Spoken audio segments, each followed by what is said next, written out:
so I'm gonna get straight to this video. I'm gonna tell you my tips, what to do, what not to do when it comes to patients that faint. Okay, this is what you need to do as a phlebotomist. So number one, we need to take them very seriously. Okay, as a phlebotomist, we take patients that faint very, very seriously. But I have good news. Okay, so it's very rare for a patient to faint. Okay, but let me tell you, the people that normally do faint, they always tell you. Okay, but regardless, that's why you have to be very cautious and ready to lock your needle at all times, because you don't know what's going to happen. You have to always be cautious regardless. Okay, but normally patients that do faint, they normally let you know, and we do take them seriously. So if you have an option to lay them down, go ahead and do that. Okay, take that extra minute to do that. If there's no space and you need to wait for a room, just let them know, hey, you are next. Okay, I'm supposed to draw you right now, but I'm waiting for a room. Are you okay with that? Are you? So just give them the option. Wait. Sometimes they rather wait because they want to lay down. Okay, but what I do like about phlebotomy chairs is that it has a little thing, so that's really helpful, because if they do faint, they will not fall off. Okay, but this is my tip to you.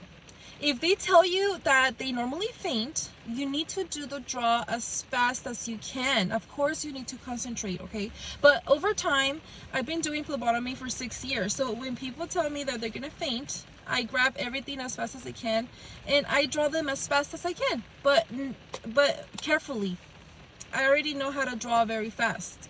But my tip, if you're a new phlebotomist, if they tell you I faint, just tell them, okay, lay them down if you can. If you cannot, just have them in the phlebotomy draw chair and grab everything as fast as you can. Okay, try to put the tourniquet as fast as you can, and look if they have a great vein, great. Okay, but normally they faint for sure if you take too long or if they're hard to draw. So just remember to breathe. Okay, sometimes as a new phlebotomist, you might forget to breathe. You literally do hold your breath. You're like holding your breath. Do not do that, okay? Please give oxygen to your brain, because that will make you a lot more calm. So, tip number 2, always have another phlebotomist standby. Make sure they're around, okay? Because worst case scenario, if they do faint, you never leave them alone, okay? You never leave them alone, okay? Let's say they faint and there's no one around. You literally have to scream for help. I hope this never ever happens to you, but if it does, do not leave the patient alone.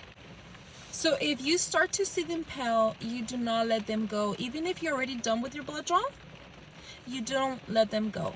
Okay, you ask for the nurse will clear the patient. Okay, if you see them pale and they're like, oh, I don't feel good, that's for sure that they're about to faint. So for sure, get help. Okay, so let's say that you did a blood draw and everything went fine and they look okay.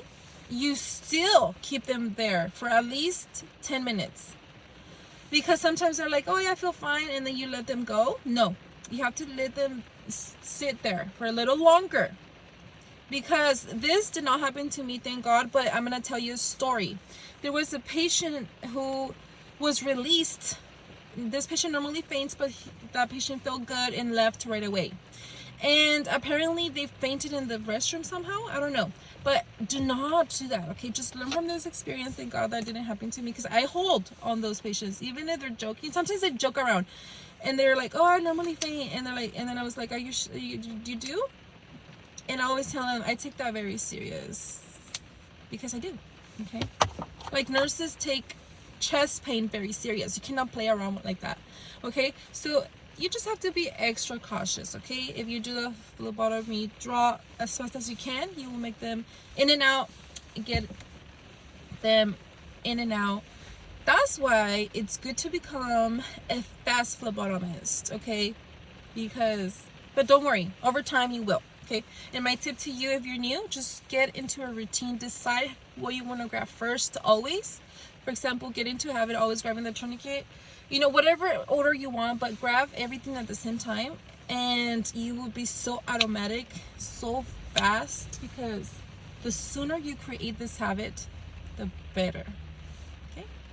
Let me know if that's helpful, and just remember to never leave your patient alone. Okay? And if you do work at a hospital, they're normally laying down, so you're hardly ever gonna see someone faint in the bed. Okay? Sometimes you have to wake them up, but that's why the hospital beds have the rail. So that's another thing you can never forget. Okay, put the rail up.